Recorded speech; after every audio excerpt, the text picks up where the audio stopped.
Maswerteng gabi po, 3D Lotto players. Narito na po ang mga numerong nanalo sa 3D Lotto 9 PM result, July 31, 2026, araw ng Biyernes. Kaya kunin nyo na po ang inyong mga ticket. Narito na po ang resulta.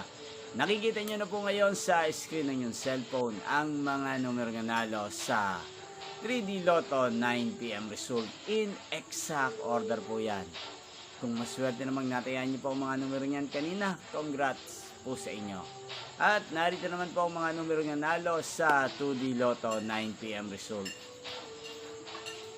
Araw-araw nyo rin pong napapanood ang resulta ng 3D Lotto sa channel na to tuwing 2 PM, 5 PM at 9 PM.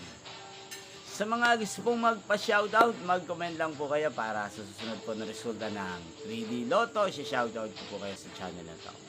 Inyo pong napanood ang resulta ng 3D Lotto sa channel na to, Roderick Hernandez TV. Magkita-kita pong muli tayo bukas sa resulta ng 3D Lotto 2 PM result. Thank you for watching and good night po sa ating lahat.